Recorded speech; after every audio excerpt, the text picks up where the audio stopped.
Hey,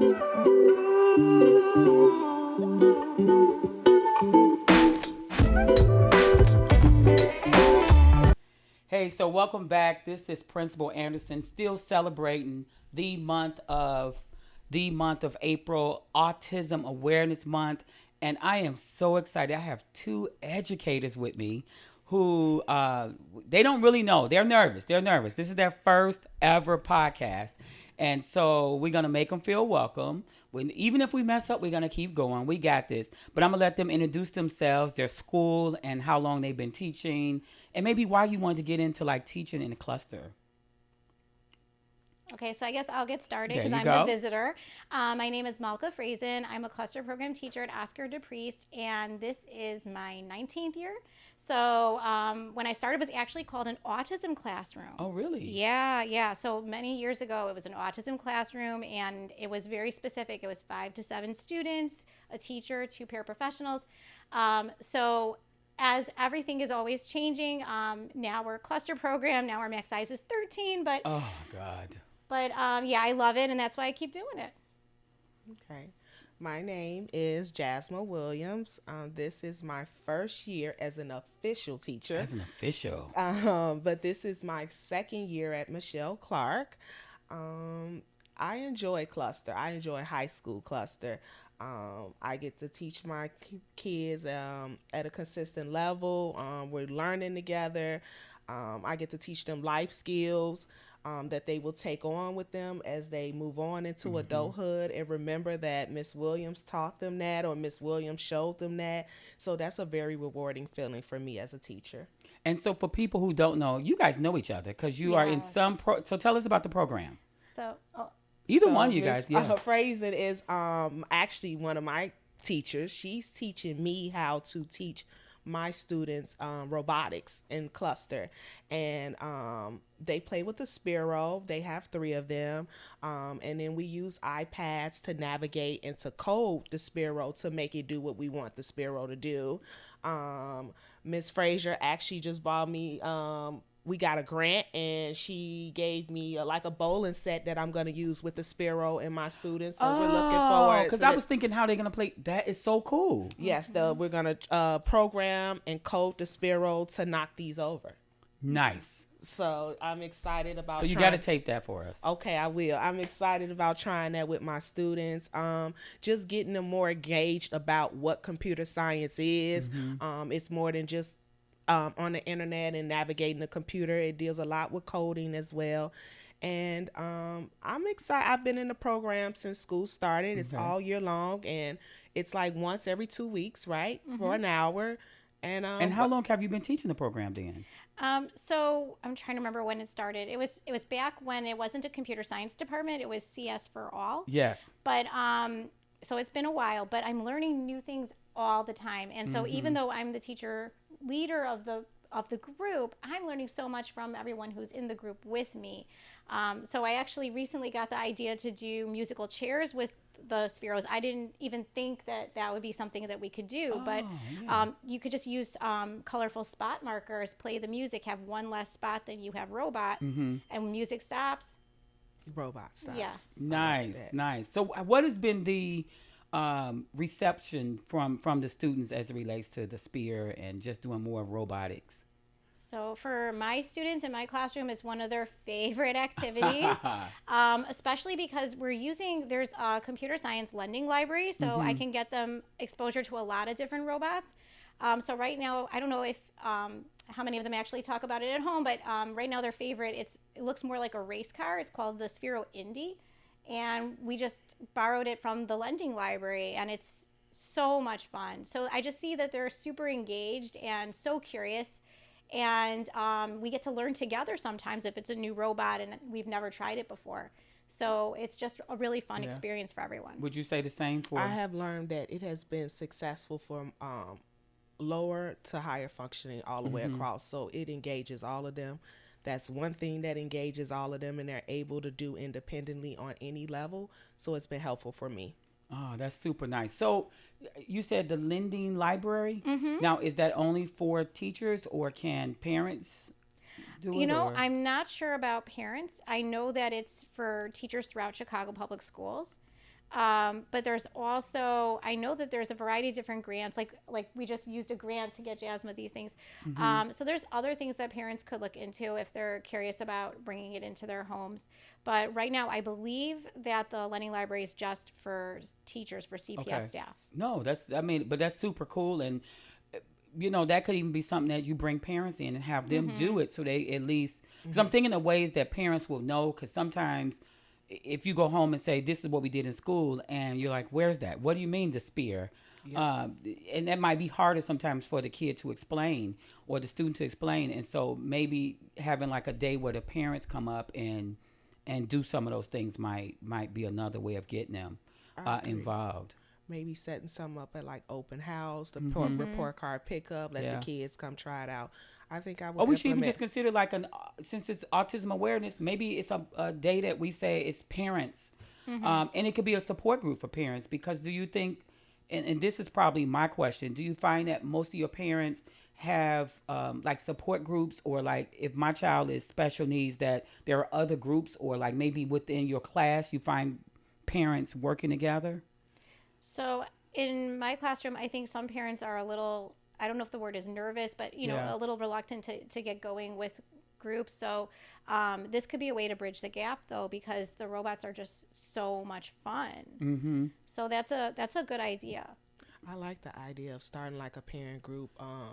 I do find that a lot of my parents have the same concerns Mm-hmm. or looking for the same resources in some way. I think that that would be a good idea to implement something where, like, hey, all the parents come together and just like a day of just discussing and get networking and, Yeah. seeing what's out there. Because I think that even if we did like one of the rooms or one of the workshops is the spear and all that, but another one could be just so parent. Because I think sometimes as a parent, you could feel alone in this. You could be like, no, nobody else's child is doing this, just my child, and nobody else's child is not understanding this. And I really got that from, and we did a podcast with her earlier, Deborah Vines. She's with the Answer Inc. The answer, And yeah. so they do a lot. Like they have a fathers that are fathers of autism, and they just have like support groups where it's all fathers, and they just sit and talk about how to support each other and things that because it's different for a father, because I'm trying to be the father, I'm trying to be the breadwinner, I'm trying to take care of my family, and I don't want my wife stressed, and all those things. And so it's a different support that those fathers would need versus the mother who feeling, like it's my baby. I don't want, those type of things. So, and it's sometimes fathers don't get it. So that's been on my mind since Deborah Vines and I had talked about it, like just some of the support groups. But I think we could start some of those from the school. I don't know. What are you guys' thoughts on that? I Or like that. I would like to start that. I was just going to say, can I have their group? I got a couple dads that would like I to just join. thought of, you know what, we really do, and as I said it, I thought about two of your dads. I did. Yeah. And so that would be really, really good, because let's talk a little bit about like the stigma, or like how people, so like what are some of the things that maybe you do at your schools, Michelle Clark or at Oscar DePriest, that you help to try to break down those walls of the stigma of not even just parents, but just students, community people who just don't understand this whole thing of autism and that thinking different. So I can start. So at DePriest, we actually have a unified program for Special Olympics, and we start actually at the beginning of the school year, like when we have our Welcome Back to School bash, to get kids and families to see that we're doing this and to try to get them to sign up and encourage it. And it's not just about sports. We also try to have things like Unified First Lego League. So we did that this year. So just to work together. And then very often when kids actually spend time together, they realize that, like, especially like if they see a student who is like really awesome with, I'm going to pick on robotics because we just talked about it, but Right. if they see they're so great with the Sphero, they're like, oh, cool. And then they see them in a different way. So that helps to break down that barrier. I agree. Like, just them seeing activities that may be done in gen ed or that they're able to do as well. Um, I know for us, Special Olympics has been a good bridge for our students just because don't get to always participate in regular sports. So But what's cool is you got some now that's staying and active. then yeah, I have two students that are branched out, and now that they're going to be playing football and basketball in gen ed settings. So I'm very thankful for that. But the talent, we wouldn't have seen the talent without Special Olympics. That's true. Yes. Yeah. And so I'm thankful that they are now can use those skills and show them in a bigger way. So we're connected in that way. They're also making friends there. Right now we're bringing awareness to we're matching some of our students in our program. I have 26 in my class, cluster setting with gen ed students, and they're going to shadow them for a day, and then Who's shadowing who? The so my freshmen and sophomores will shadow gen ed students in their freshman and sophomore classes. And the same will happen with juniors and seniors. They will shadow juniors and seniors in gen ed classroom settings. And then on opposite days, the next day, they will take the CTA, so public transportation, and they'll go downtown and they'll walk around, and then they'll have lunch together. For a lot of my students, this will be the first time they ever made a purchase.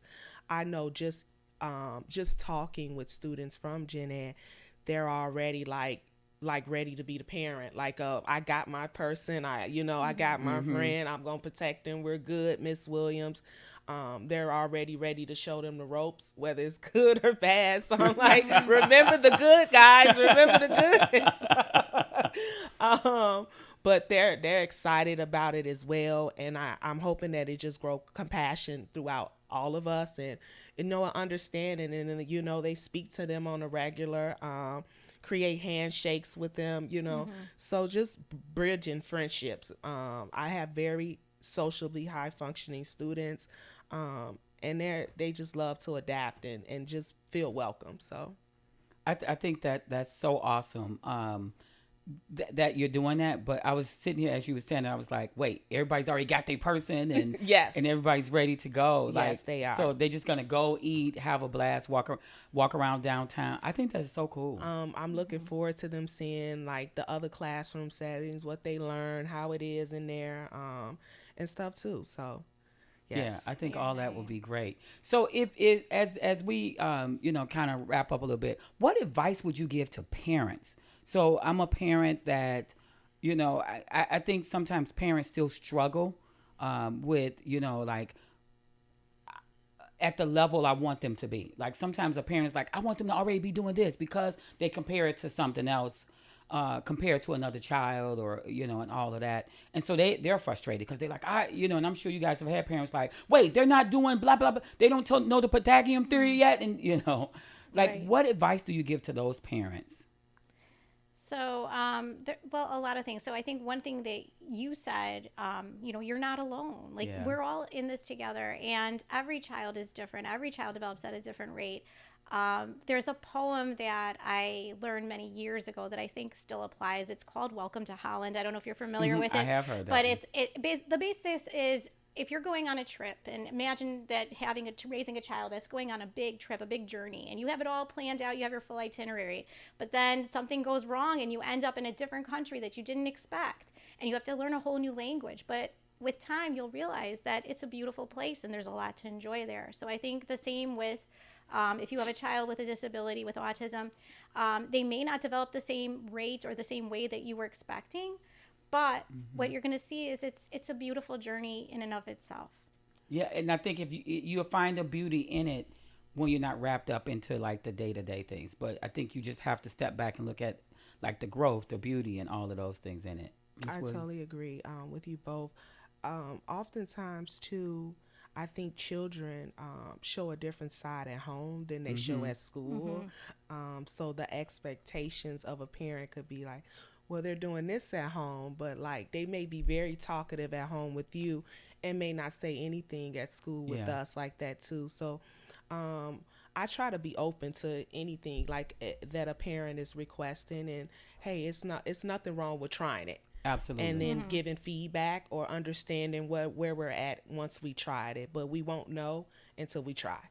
Yeah, that's really good. I love that you said, tell me what you need. what you're expecting, and let's figure out where we are with it, because maybe we won't reach the top, but maybe we might reach the middle part, or maybe we might reach more than 3/4 of it. But I think that if you're not able to communicate with the parents to say, this is what I need, and the parent able to say that to you as well. And I used that example about talking because it did happen. And then I told the child, I know that you know more. Your mom told me more. So tell me more. And then for the first time, they'll say it. And then we're all excited as a class, like, and they're looking, but you never did this for us. So we all excited, like, share with us. So, yes, I agree. I think one of the other things about being in the cluster class is that there's always something to celebrate. Yes. And I think it depends on, like I'm animated. So I think it depends on like how animated you become with stuff, but it's always something to celebrate. And I think the kids in there then also be like, wait, you're not celebrating this one? I just did, and you just always have to be like almost on 25 or 20,000 because they want you to be excited that they did blah, blah, blah. They do. They do. I had Officer Redmond's like, what are you guys celebrating today? I'm like, well, to be honest, we look for a reason to celebrate anything, but we're celebrating all the birthdays in March. We're celebrating this, and this. Y'all didn't call me for the birthdays in March. Oh, I'm sorry. You missed April too. We'll catch you in Well, May. I'm March 11th. That's why I thought maybe. Oh, okay, how quickly. Right. And if you need to know, Oscar the Priest is born in March too. I mean, he's not alive, but okay. Yeah. But because they said so, I went to Oscar the Priest and they had all these balloons up saying like "Happy Birthday" and I was like, oh my God, they knew it was my birthday. However, and it was really for wait a Oscar minute. the Priest. I wasn't at work, but I remember my kids made you something. They did. They got that message. Okay. But if y'all were having like a party, I wanted to be a part of the dance and all that. Okay, next time we'll call you for the next party. I am so honored and grateful that you guys are here to help celebrate Autism Month. And before we wrap up, just what parting words do you want to? It could be about the podcast because y'all were nervous. It could be about like I just want to make sure the world knows this, or anybody who's listening knows this. Whatever you want to leave with us. Either one of you guys go first. Well, Miss Faye's been going first, so now it's got right. Because then you get a chance to say, well, I agree with both of you. And then you get to add something else. So now you have to go first so we can go, I agree with you. Parting words. I mean, I say anybody, just be open-minded and willing to have a conversation with someone that you may feel is different from you, because in the end you may have something that's the same in common. That's, I think, my takeaway. See, now I'm gonna be like, I agree with Miss Williams. Yeah. well, I want to build on that a little bit because really the sky is the limit. We don't know what our students will succeed in, what they'll achieve in the future. This is really close to me. I'm just going to share this. On Friday, I had a visit from a former student who is now 18 years old, has 2 jobs. Oh. He's about to graduate high school. And he, he wrote his own note to me, which I was just so excited and so proud, and to see him so tall, and yeah, that's the dream. You we cried, want our, didn't you? I did. I could tell. I could tell. Yes, I could tell too. Yeah, but when they come, and that's my students. To me, I love them like they're my own children, and to see them, grown up and successful, like that's everything. So that's what I want to end with. Yeah, you know what, and because I agree with all you guys. No, I as I think about the ending part is too, one thing I will say is being an educator has taught me so much patience. But working with students that have autism, any type of disability, to be honest, because it could be physical disability or mental, is that it's taught me to learn patience with others. Because there are times that I think, when we were kids, we would look at somebody and say, what's wrong with so-and-so? Why do they act like that? But now it's giving me a whole perspective where I'm like, oh, patience, they might need this. Or patience, let's understand this so we can figure out how we can help or we can be a part. And so as we depart, I would love to just say to anybody who is listening to this, anybody who watches this, make sure you develop kindness, patience, because the person that you can help really could be yourself, because while you're helping someone else, you really get to help for yourself. And we all in our autism shirts. We all in different autism shirts. So I don't know if you can see it. Can you see it, Mr. Turner? Okay. So we're all in our own autism shirts because we really wanted to promote this. So this is Principal Anderson signing off for April. I think we have one more set up, but for April, for Autism Month, please feel free to email us, G-chat us, or whatever you do to make sure you let us know how you felt about this. So you can email me at canderson@cps.edu. But feel free to go to our website at www.michelleclark.org. And look, I'm sounding like I don't know any, but find us on Instagram, find us on TikTok, and are we on Facebook? Find us on Facebook or where else? Oh, Twitter. No, it's not Twitter anymore. It's X. So find us on X, and also find us on YouTube. You can tell us all yours for the priest. It's just our school website. I'm not. Find them on Oscar DePriest, probably.com, but go to cps.edu and you can find all the schools. Because in the Austin community, there are 6 elementary cluster programs. And in the high school, there's one, Michelle Clark, there's one Austin high school. So please, if you have questions about autism or anything for these wonderful educators, please reach out and we can connect you guys. All right, so we're signing off. Thank you so much. Oh, bye.